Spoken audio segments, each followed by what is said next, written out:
வணக்கம் and first thanks இது இவ்வளவு சிறப்பான ஃபங்க்ஷன் ஆகுனது சார். குழந்தை சத்யராஜ் சார் அவர்களுக்கும் ஆமா, குழந்தைக்கு தான் முடி முளைக்க ரொம்ப நாள் ஆகும்.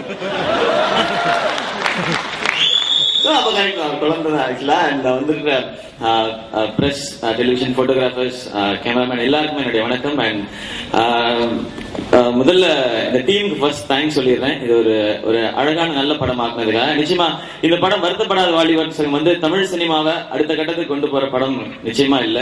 இது எங்க எல்லாரையுமே நாங்க அடுத்த கட்டத்துக்கு எப்படியாவது போயிடணும் அப்படின்னு நினைக்கிற ஒரு படம். அவ்வளவுதான். இது பேசிக்கா நீங்க அது பார்க்கும்போதே தெரிஞ்சிருக்கும் இதுல என்ன புதுசா சொல்ல போறாங்கன்னு. யாராவது வந்து நீங்க வந்திருக்க மாட்டீங்க அந்த மாதிரி. இது நம்ம படம் போது ஏன்னா அடுத்த படத்துல என்ன ரோல் பண்றீங்கன்னு ஒரு இன்டர்வியூல கேட்டாங்க. அடுத்தது என்ன ரோல் பண்றீங்கன்னு. நம்ம என்ன கலெக்டராவும் கவர்னர் ரோலுமா கொடுக்க போறாங்க. ஊர்ல ஒண்ணும் செய்யாம சும்மா சுத்திக்கிட்டு இருக்க ஒருத்தன் அப்படிங்கறத எங்களுடைய தனுஷ் சார் எப்படி அந்த கேரக்டர் எல்லாம் ஆரம்பிச்சு வச்சு கொடுத்தாரோ அதை நாங்க தொடர்ந்து பின்பற்றி பண்ணிட்டு இருக்கோம் சார்.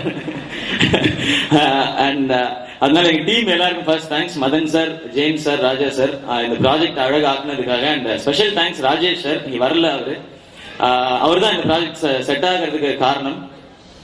அடுத்து எங்க டைரக்டர் பொன்ராம் சார் அப்படியே வில்லேஜுக்கு கூட்டு போய் விட்டாரு. ஊர்ல வந்து என்னெல்லாம் சேட்டை பண்ணலாம் அப்படிங்கறத இந்த படத்தை பார்த்தா தெரிஞ்சுக்கலாம். அதுதான் இந்த வருத்தப்படாத வாலிபர் சங்கம். அண்ட் எங்க டீம் எல்லாரும் பத்தியும் சொல்லணும். ஃபர்ஸ்ட் நான் வந்து சத்யராஜ் சாரை பத்தி பேசிடுறேன். ஏன்னா பேசியே ஆகணும் சார். நீங்க பேசும்போது நானும் பேசிடுறேன் சார். ஆக்சுவலா நீங்க பேசினப்ப எனக்கு அப்படிதான் சார் இருந்தது. நான் அப்படியே சேர் எட்ஜ்ல இருந்து அப்படியே பின்னாடி போயிட்டே இருந்தேன். நாகராஜ சோழன் 2000 வாக்குகள் முன்னிலை நாகராஜ சோழன் வெற்றி பெற்று விட்டார் அப்படின்ற தான் வந்து என்ன சார். சோ அவரோட ஒர்க் பண்றது சந்தோஷமான விஷயம். ஏன்னா அவரோட நடிச்சுட்டே இருந்தோம். ஆனா அவரோட கேஷுவலா பேசுறதுக்கான சீன் எதுவுமே கிடையாது படத்துல. அதுக்கப்புறம் போட்டோ ஷூட் பண்ணி முடிச்சோம்.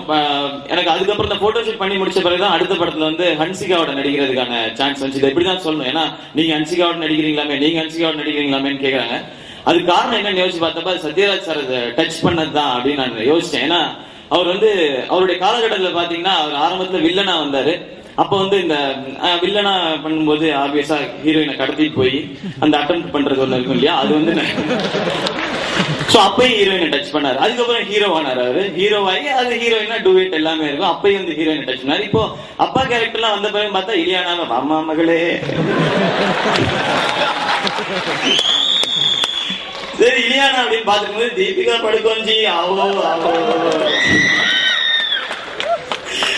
அவரை டச் பண்ணதான் இந்த ரீசன் நினைக்கிறேன். எனக்கு இந்த மாதிரிலாம் அதுக்கு ஃபர்ஸ்ட் தேங்க்ஸ் சார். நீங்க வந்து ஒரு லக்கி சாம் அப்படிலாம் சொல்லுவாங்க. பட் அதெல்லாம் தாண்டி அவர் உண்மையா சொல்லணும்னா அவர் ஒரு லெஜெண்ட். அவருடைய பெர்ஃபார்மன்ஸ் இந்த படம் எப்படி இருக்கும் அப்படின்னு கேட்டீங்கன்னா சத்யராஜ் சார் பேசினப்போ இந்த இடம் எப்படி இருந்ததோ அப்படி இருக்கும். நிச்சயமா நான் பேசின மாதிரியே சூரியனை பேசின மாதிரியே இருக்காது படம்.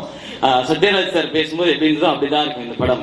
அண்ட் அவருக்கு பெரிய தேங்க்ஸ். சூரியனை எப்பவுமே பெரிய சப்போர்ட். அவருக்கு பெரிய தேங்க்ஸ்.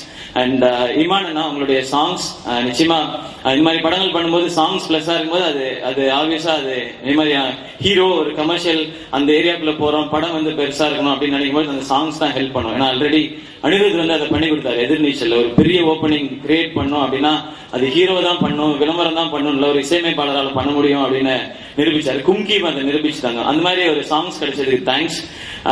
அண்ட் இன்னொரு ஒரு பெரிய தேங்க்ஸ் சொல்லணும். இன்னைக்கு இங்க நின்று பேசுறதுக்கு பெரிய ரீசன் பாண்டராஜ் சார். டெலிவிஷன்ல இருந்து இன்னைக்கு எனக்கு மட்டும் நீங்க வாழ்க்கை கொடுக்கல சார். அதுக்கப்புறம் நிறைய பேர் இன்னைக்கு டெலிவிஷன்ல இருந்து செலக்ட் பண்றாங்க ஆர்டிஸ்ட். இந்த கேரக்டருக்கு இவங்களை போடலாமா, இந்த கேரக்டருக்கு இவங்களை போடலாமான்னு. சோ அதுக்கு பெரிய தேங்க்ஸ் பாண்டராஜ் சார் நீங்க இன்ட்ரடியூஸ் பண்ணதுக்கு. அண்ட் வாழ்க்கையில வந்து ரொம்ப கான்பிடன்ஸே இல்லாம இருந்த ஒரு காலகட்டம். அதாவது படங்கள்லாம் சினிமாக்குள்ள திடீர்னு வந்துட்டோம். ரொம்ப பயமா இருந்தது. கம்பேரிங்கே பண்ணிருக்கலாம், அது ஈஸியா இருக்குமே அப்படின்னு சொல்லி என்ன அப்படி தோல் கொடுத்து நிறுத்தினது ஃப்ரெண்டுன்னு சொல்ல முடியாது. ஃப்ரெண்டுக்கும் மேல ஒருத்தர் தனுஷ் சார். நீங்க வந்ததே special special special thanks sir உங்களுக்கு. எல்லாரும் உங்க ஃப்ரெண்டா அப்படின்னு ஃப்ரெண்டான்னு கேட்பாங்க. ஃப்ரெண்டுன்னு டக்குன்னு சொல்லிட முடியாது. அதை தாண்டின ஒருத்தர். ஏன்னா அதுக்கு பெரிய காரணம் இருக்கு. ஒரு படம் அந்த படம் வந்து என் ஃப்ரெண்ட்ஸ் எல்லாம் சேர்ந்து பண்ணணும் அப்படின்னு ஆசைப்பட்டோம். ஒரு படம் நாங்க எல்லாருமே சேர்ந்து பண்றோம் அப்படின்னு சொல்லி. அது வந்து மெரினா ரிலீஸ் ஆயிருந்த டைம். அப்போ வந்து படம் வந்து மெரினா நல்லா தான் போச்சு. பட் அவங்க எல்லாருமே யோசிச்சது என்னன்னா, உனக்கு பிசினஸ் இல்லையே, வியாபாரம் இல்லையே, எப்படி ஒன்ன வச்சு படம் பண்றது அப்படின்னு சொல்லி நான் அப்படியே தூக்கி தள்ளி வச்சுட்டாங்க. அந்த டைம்ல வந்து இந்த விஷயம் தனுஷ் சாருக்கு தெரியாது. அதே நாள் கூப்பிட்டு பேசினாரு, சிவகார்த்திகேயன் நான் அவங்கள வச்சு ஒரு படம் பண்றேன் அப்படின்னாரு. அந்த வார்த்தை வந்து மறக்கவே முடியாது. ஏன்னா வியாபாரம் எல்லாம் அவர் பார்க்கல, நீங்க நல்லா பண்றீங்க சிவகார்த்திகேயன், ஏன் நான் வந்து உங்களுக்கு ஒரு பிளாட்ஃபார்ம் கொடுக்க கூடாது, உங்களை ஒரு சோலோ ஹீரோவா நிறுத்துறதுக்கான ஒரு படம் பண்றேன் அப்படின்னு சொல்லி சொன்னாரு. அந்த வார்த்தை தான் சார் இன்னைக்கு இங்க தூக்கிட்டு வந்து நிக்க வச்சிருக்கு. ஏன்னா எல்லாருமே பிளான் பண்றோம்னு சொல்றாங்க, நல்ல படங்கள் பண்றோம்னு சொல்றாங்க. பட் அந்த எதிர்நீச்சல் திரும்பவும் நான் வந்து ஒரு ஒரு பெரிய இயக்குனரோட அசோசியேட் ஆகணும் அப்படின்னு ஆசைப்பட்டது வந்து இந்த கேடிபில்லா கிளாடுறாங்க எதிர்நீச்சலை நிறைவேற்றி வச்சிருக்கு. ஏஆர் முருகதாஸ் சார் ப்ரொடக்ஷன்ஸ்ல இணைஞ்சு அவருடைய ஸ்கிரிப்ட்ல வந்து நான் நடிக்க போறேன் அப்படிங்கறத இது எல்லாமே ஏற்படுத்தி கொடுத்துருக்கு. ஸோ அந்த விதத்திலையும் சந்தோஷம். அண்ட் முருகதாஸ் சாருக்கும் தேங்க்ஸ். அண்ட் வந்து இந்த எல்லாருக்கும் நன்றி. இங்க நான் ஒர்க் பண்ண எல்லா டைரக்டர்ஸுமே இருக்காங்க. எழில் சார் அவரும் இருக்காரு. ஏன்னா எழில் சாரோட மனங்கத்தி பறவை பத்தி நான் எங்கேயுமே பேச மாட்டேங்கிறேன்ற வருத்தம் அவருக்கு எப்பவுமே உண்டு. அது காரணம் என்னன்னா, நான் அதுல அவ்வளவு நல்லா பெர்ஃபார்ம் பண்ணியிருந்தேன்ற டவுட் எனக்கு எப்பவுமே உண்டு சார். இப்ப மட்டும் நீ பண்ணிட்டியான்னு கேட்டுறாங்க. அதனாலதான் அதை பத்தி நான் அதே சொல்றேன். உங்களுக்கும் தேங்க்ஸ் சார். ஸோ இங்க விஷ் பண்ண எல்லாருக்கும் பெரிய பெரிய பெரிய பெரிய நன்றி.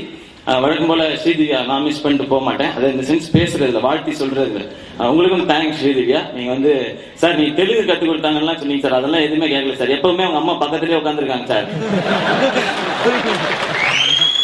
இங்க இங்க சார் இங்க மட்டும்தான் சார். என்ன ஆமா, இந்த சங்கத்தின் மூலமா நாங்க என்னெல்லாம் சொல்லினா, இனிமே எந்த ஷூட்டிங்கா இருந்தாலும் ஹீரோயினோட அம்மா கூட வராதிங்க,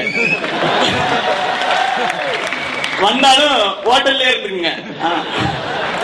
தெலுங்குல என்ன கேட்டேன்னா, அம்மாக்கு என்னன்னு ஒரு நாள் கேட்டேன் தெலுங்குல. அம்மா எப்போ அப்படின்றத எப்போ ஒரு வார்த்தை சொல்லி கொடுத்தாங்க, போவாங்க. இதான் நான் 3 நாள் கத்துக்கிட்டேன். இதை கேட்டு முடிக்கிறதுல ஷூட்டிங் முடிஞ்சு போச்சு எனக்கு.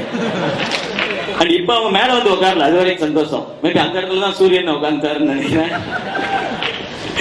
ஸோ எல்லாருக்கும் நன்றி. ஒரு அழகான டீம், ஒரு ஜாலியான படம் பண்ணிருக்கோம். நிச்சயமா என்ஜாய் பண்ணுவீங்கன்னு நம்புறோம். ஒன்ஸ் அகைன் நீங்க வந்து எல்லாருக்கும் அண்ட் கூட ஆக்ட் பண்ண எல்லாருக்குமே, நிறைய பேர் ஆக்ட் பண்ணிருக்காங்க. அண்ட் இந்த படத்துல பாடின எல்லாரும், அசிஸ்டன்ட் டைரக்டர்ஸ், அண்ட் இன்னொரு முக்கியமான ஒருத்தர் இந்த படத்துல நான் நல்லா தெரியுறேன் அப்படின்னு நிறைய பேர் சொன்னாங்க, ஃப்ரெண்ட்ஸ் எல்லாம் சொன்னாங்க. பாலசுப்ரமணியம் சார். பாலு சார் வந்து அவருடைய ஒர்க்கிங் ஸ்டைலே பயங்கரமா இருக்கும். அவர் வந்து எல்லாரையுமே அழகா காட்டணும்னு நினைப்பாரு. நானா ஃப்ரேம்ல நிக்கும் போது லைட் அவருக்கு அப்படி வைங்க, அவர் ஃபேஸ் நல்லா வைங்க, அவர் பிரைட்டா தெரியணும் அப்படின்னு வந்து கேமரா பின்னாடி உட்காந்து சொல்லிட்டே இருப்பாரு. ஹீரோயின் வரும்போது மட்டும் அவரே இறங்கி போயிடுவாரு, இந்த இடத்துல வரணும் லைட் எப்படி. அந்த அளவுக்கு வந்து ரொம்ப அழகா நீட்டா தெளிவா ஒர்க் பண்ற ஒரு கேமராமேன் பாலசுப்ரமணியம் சார். அண்ட் உங்களுக்கும் thanks sir. And Siva sir, பேரர் சார், நீங்க விஷ் பண்ண எல்லாருக்கும், அன்பு சார், செந்தில் சார், எல்லாருக்குமே நன்றி. நான் விமல் அண்ணா, ஸோ எல்லாருக்கும் thanks. Prabhu Solomon sir, Yugabharathi sir, உங்களுக்கும் சார். அண்ட் பாட்டு பாடுறதை பத்தி சொல்லிடணும். இன்னைக்கு இங்க இவ்வளவு பெரிய பாடகரா நான் நிக்கிறேன்னா அது காரணம் இமான் சார் தான். சத்தியமா என்னோட ஐடியாவே கிடையாது. ஆக்சுவலா நான் வீட்டுல கூட பாட மாட்டேன், வீட்டுக்குள்ள சேர்க்க மாட்டாங்களோ அப்படின்ற ஒரு பயத்துல இந்த மியூசிக் வீடியோ ஆரம்பிக்கும் போதே அது அப்படிதான் ஆரம்பிச்சிருக்கோம். அது பிளே பண்ணுவோம். பாடலாம் முடியாது சார், நீ பாடி இருக்கலாம், என் கூட்டத்தை கிடைக்குமா சார் அப்படின்னா. இல்ல, மியூசிக் வீடியோ ஆரம்பிக்கும் போதே நான் அப்படிதான் சொல்லி ஆரம்பிச்சிருப்பேன். குழந்தைகள், கர்ப்பிணி பெண்கள், இருதய நோயாளிகள், இதயம் பலவீனமா இருக்கவங்க தயவு செஞ்சு ஜாக்கிரதையா இருங்க, ஏன்னா நான் பாட போறேன் அப்படின்னு ஆரம்பிச்சு. அது சும்மா இந்த ஃபாஸ்ட் சாங்கா இருக்கு, நீங்க ட்ரை பண்ணுங்க அப்படின்னு சொல்லி சொன்னாங்க. சதீஷ் சொன்ன மாதிரி தான், நம்ம நடிச்சிட்டோம், நடிக்கவே செஞ்சுட்டோம், நம்ம பாடினா என்ன அப்படின்றதுதான். உங்களுக்கும் பிடிக்கும் அப்படின்னு நம்புறேன் அந்த சாங். அது ஒரு ஃபாஸ்ட் பீட் சாங். பாட்டுல நடுவில் கடகடன்னு பேசுற மாதிரி இருக்கும். அது சார் சொன்ன மாதிரி நிறைய பேசி பழக்கம் இருந்ததுனால அதை அப்படியே பண்ணிட்டோம். அண்ட் தொடர்ந்து அடுத்தடுத்த வாய்ப்புகளும் இப்ப வந்து பாடுறதுக்காக வந்துட்டு இருக்கு. அனிருத் இப்பயே வந்து நீ அடுத்த படத்துல பாடியே ஆகணும்னு சொல்லி ஃபுல்லா வந்து இது பண்ண ஆரம்பிச்சேன். ஏன்னா தனுஷ் சார் வந்து ஹிந்திக்கு போயிட்டாரு, அதனால வந்து நீங்க இனிமே பாடிருங்க அப்படின்னு சொன்னாரு. அப்படிலாம் சொல்ல சார், சும்மா தான் சார் விளையாட்டு, அப்படிலாம் சொல்ல சார் ஒரு தனுஷ் சார். ஆக்சுவலா அனிருத் வந்து அடுத்த படத்துல என்னை பாட வைக்கிறேன், சான்ஸ் கொடுத்துருங்க சார் ப்ளீஸ். இல்லைன்னா ஒரு பாட்டு அது நல்லா இல்லைங்கிறதுனால இனிமே யாருமே கூப்பிடலன்னு சொல்லிடுவாங்க சார். இங்க இது ஒரு ட்ரெண்ட் எல்லாம் ஆயிரும் சார். அதனால நீங்க வாய்ப்பு கொடுத்தீங்கன்னா 2-3 பாட்டு பாடிட்டு எனக்கு போதும், நான் திருப்தி ஆயிட்டேன், அதனால நிறுத்திக்கிட்டேன், நானே அடுத்த இன்டர்வியூல சொல்லிடுறேன். சோ பேசிக்கா என்டர்டெயின் பண்ணணும் அப்படிங்கறதான். அதுக்காக இந்த மாதிரி ரிஸ்க் எல்லாம் எடுப்பீங்களா அப்படின்னா இந்த மாதிரி ரிஸ்க் எடுக்கிறது தயார். சோ இந்த படம் வருத்தப்படாத வாலிபர் சங்கம்.